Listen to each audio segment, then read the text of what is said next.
हम्म friends, आपका current topics पे पकड़ बनाने के लिए मैं लगातार करंट का ले रहा हूँ और मैं आपको अभी इसका ये अक्टूबर महीने के करंट के न्यूज़पेपर में जो आ रही हैं बातें, वो मैं आपको बताने जा रहा हूँ। तो इसलिए आपसे मेरा निवेदन है कि आप सभी के सभी, मतलब आप छोटे एग्ज़ाम से लेकर के बड़े एग्ज़ाम का मत ये मत सोचिए कि छोटा बड़ा क्या है क्या नहीं है। ये GK GS general knowledge and general science का ही एक पार्ट है करंट, और आपको इस सब पे पकड़ बनानी है। तो इसलिए आप सब पे पकड़ बनाने की कोशिश कीजिए और मैं देखता हूँ कि जहाँ तक हो सके मैं आपकी मदद कर सकूँ। तो चलिए हम लोग स्टार्ट करते हैं। तो नौसेना प्रमुख, देखिए ये जो है माने आर्मी के हेड कौन हैं, नरवणे, और जो भदौरिया हैं वायुसेना के प्रमुख हैं। तो नौसेना के प्रमुख कौन हैं, ये भी क्वेश्चन कई बार पूछ दिया जाता है, इसलिए आपको याद रखना चाहिए एडमिरल करमवीर सिंह। ठीक है, उसके बाद आगे बढ़ते हैं हम लोग। जैसे देखिए यहाँ पे मैंने लिखा है सारंग, ये क्या है? अगर आपसे कभी पूछा जा सकता है सारंग क्या है, एक वाद्य यंत्र है, एक राग है कि है वायुसेना का हेलीकॉप्टर है। तो देखिए आपको वहाँ पर वायुसेना का हेलीकॉप्टर मारना है, ठीक है। और वैसे ये क्वेश्चन भी इम्पोर्टेंट बनता है, इसलिए सारंग को याद रखिए, वायुसेना का हेलीकॉप्टर है।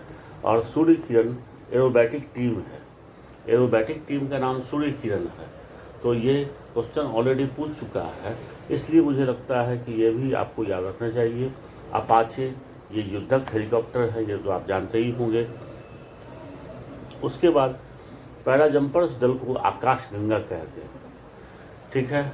तो पैरा जंपर्स दल पार्ट माने पैरा जंपर्स जो है वायुसेना का, पैरा जंपर्स जो होते हैं वो जो छलांग लगाते हैं विमान से उड़ते हुए में, और इसके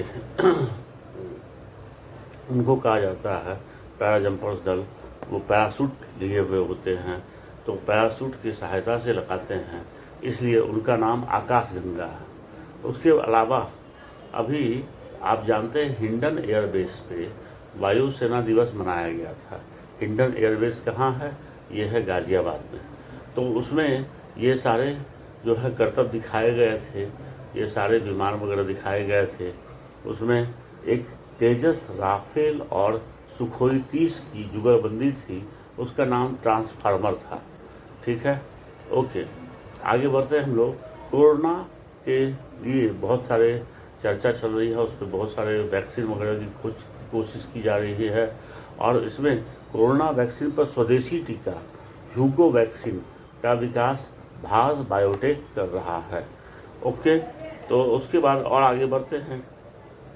उसके बाद आप देखिए चैतन्या वेंकटेश्वरन, ये जो हैं एक दिल्ली की हैं लड़की हैं, वो स्टूडेंट ही है, और उसको अभी ऑनर देने के लिए ब्रिटेन का भारत में एक दिन के लिए उच्चायुक्त बनाया गया था, एक दिन के लिए। तो इसलिए आप भी याद रखिए चैतन्या वेंकटेश्वरन को ब्रिटेन का भारत में एक दिन के लिए उच्चायुक्त बनने का मौका मिला। ओके, उसके बाद मित्र आपको आगे बढ़ना है। समुद्र तटों को पर्यावरण शिक्षा, ठीक है, और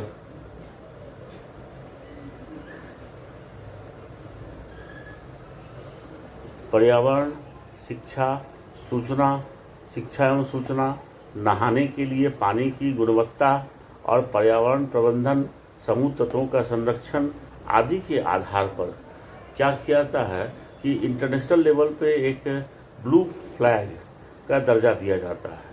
तो ब्लू फ्लैग का दर्जा दिया जाता है। अभी हाल ही में ब्लू फ्लैग का दर्जा दिया गया है। अब किस किस जगह को के समुद्र तट को दिया गया है, और ये कौन सा समुद्र तट किस राज्य में है, ये भी आपका साथ साथ तैयार हो जाना चाहिए। तो मैं समझता हूँ CDS, NDS, CAPF इन सब के लिए IAS, इन सब के लिए ये ज़्यादा इम्पोर्टेंट है। तो आप इसमें याद रखिएगा कि ये एक तो ये ब्लू फ्लैग का दर्जा ये दिया जाता है समुद्र तटों को जो पर्यावरण अनुकूल हैं। तो इसमें कौन कौन से तट शामिल थे?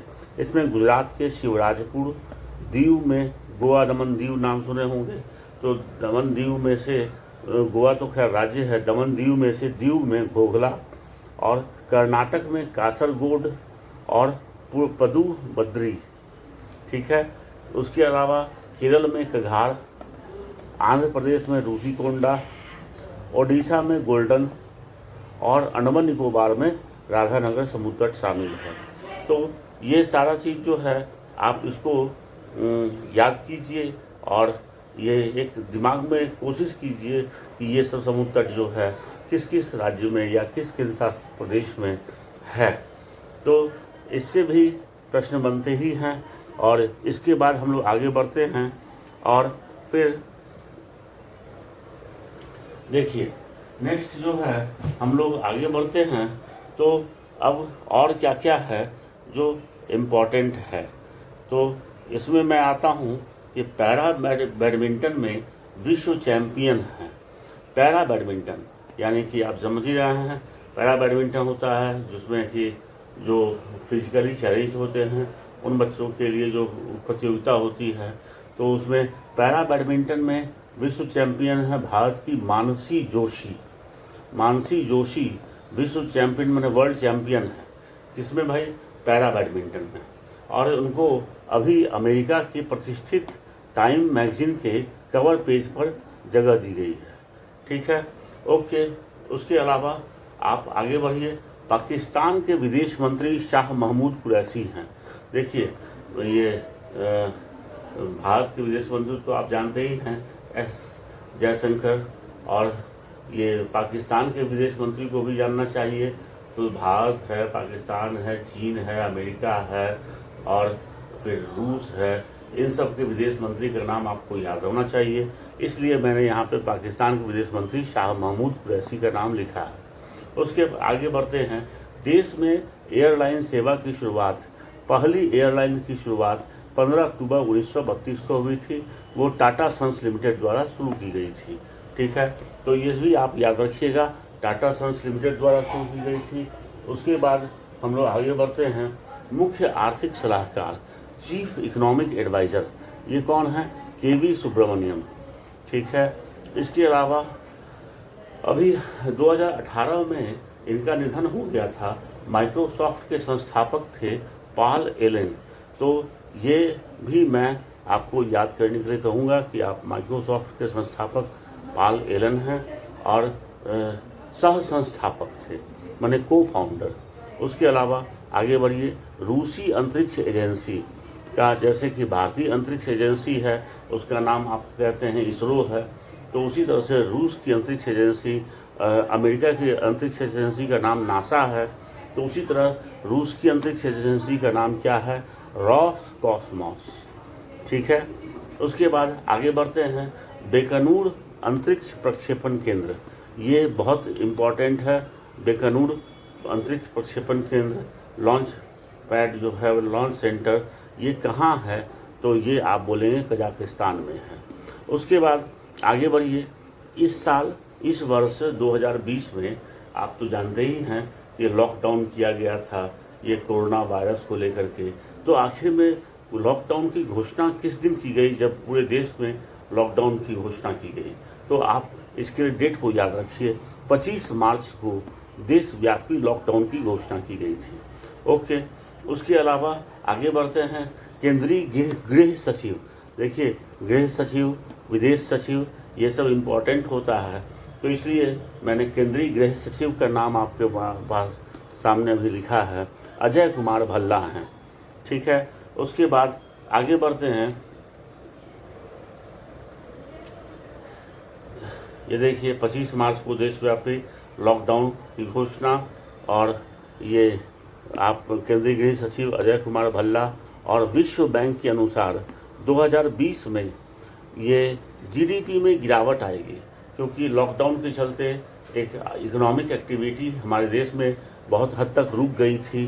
तो इसलिए अब जा कर के धीरे धीरे कोशिश की जा रही है उसको पुनः अपने पुरानी स्थिति में लाने की।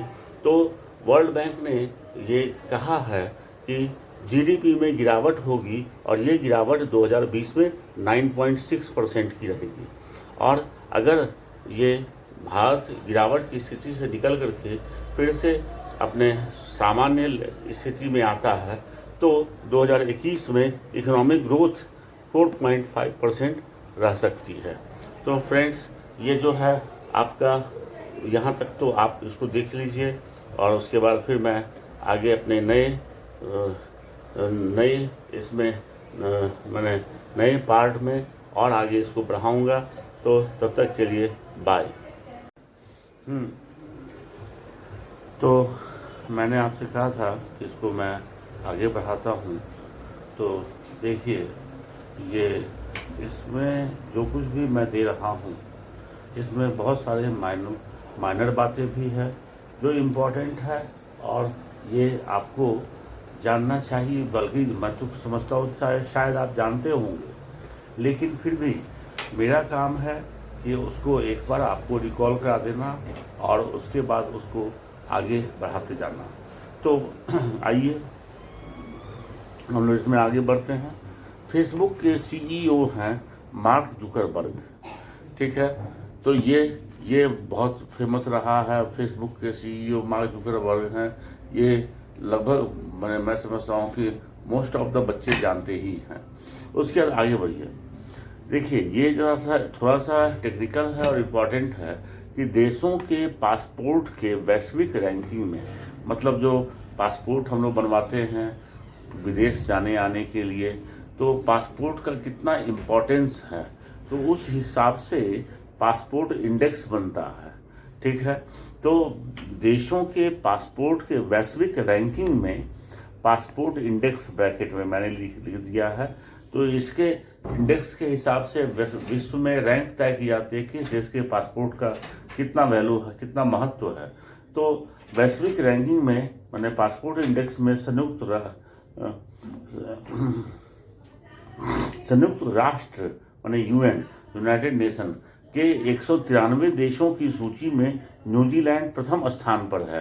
तो पहली बात तो कि ये 193 यूएन माने यूनाइटेड नेशन में 193 देश हैं और उसमें उसकी सूची में वो न्यूजीलैंड पहले स्थान पे है। मतलब कि न्यूजीलैंड का पासपोर्ट जो है वो सबसे नंबर 1 पे आता है, ठीक है।